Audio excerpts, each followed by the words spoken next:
Pada kesempatan kali ini saya akan menjelaskan mengenai ruas text mining yang nomor 2. Pertama kali saya tentunya melakukan install dan import terhadap library yang diperlukan seperti sebelumnya.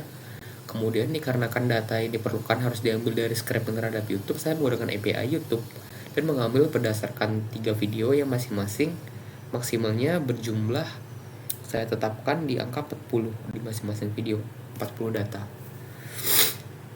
Kemudian setelah data saya ambil, saya melakukan cleansing terhadap data tersebut, yaitu menggunakan cleansing, sehingga di sini saya akan melakukan lowering terhadap setiap kata, kemudian menghapus digit, menghapus setiap spesial berlebih, dan menghapus setiap simbol.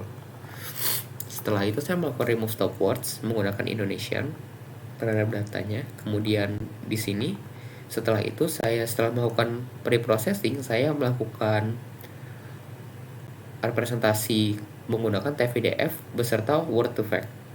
Untuk TF-IDF sendiri dapat lihat representasinya seperti ini, dan word to fact ya begini hasilnya dari word to fact. Kemudian saya melakukan evaluasi terhadap clusteringnya untuk menentukan seberapa besar siluetnya berdasarkan jumlah K yang dapat kita gunakan.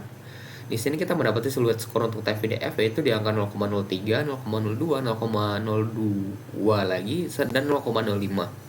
Sementara untuk word to fact ada di 0,49, 0,24, 0,15, dan 0,14. Yang digunakan untuk menentukan seberapa banyak sih jumlah K yang bisa kita gunakan nantinya di K-means clustering untuk masing-masing representasi yang kita gunakan.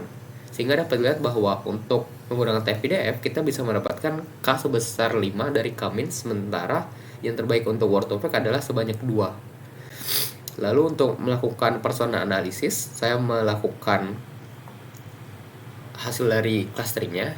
Dapat dilihat bahwa cluster 1 lebih ke melakukan pujian serta memberikan pendapat terhadap digitalisasi. Yang kedua juga kurang lebih sama, lebih ke kritis terhadap hubungan antara COVID dan digitalisasi.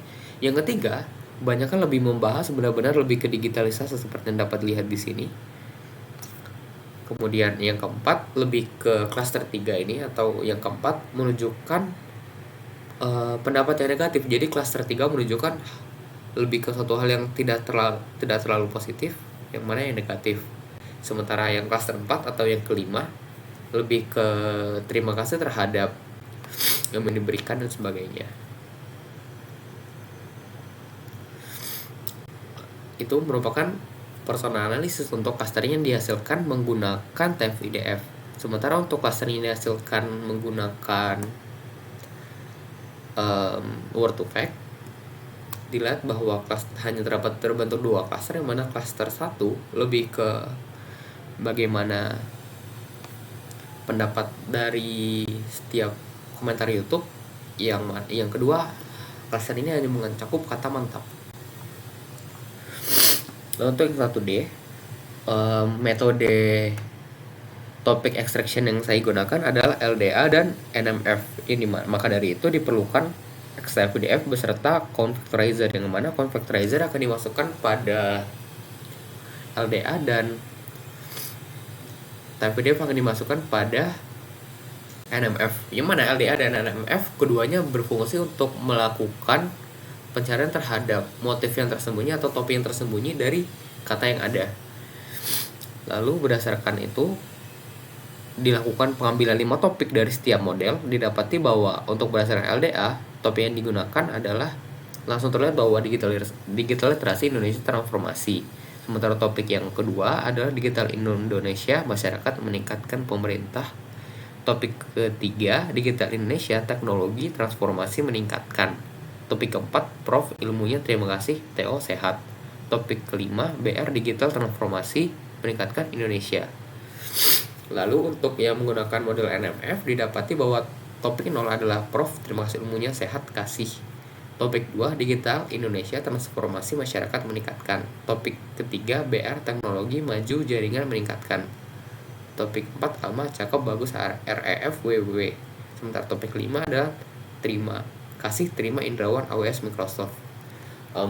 Jadi sebenarnya dapat kita lihat bahwa perbedaan antara clustering dan Topic extraction adalah ketika clustering, kata yang digunakan merupakan kata yang sudah terdapat dan memang benar-benar terdapat dalam konten yang digunakan, sehingga mereka fungsinya hanyalah mengelompokkan menjadi cluster-cluster yang setiap katanya tuh cukup berdekatan. Sementara ketika kita menggunakan topic extraction, kita mengumpulkan setiap konten, kemudian kita menganalisis hal yang cukup mirip dari konten tersebut dan kita kelompokkan menjadi semacam satu topik yang cukup merepresentasikan dari setiap kontennya. Sekian dari saya, terima kasih.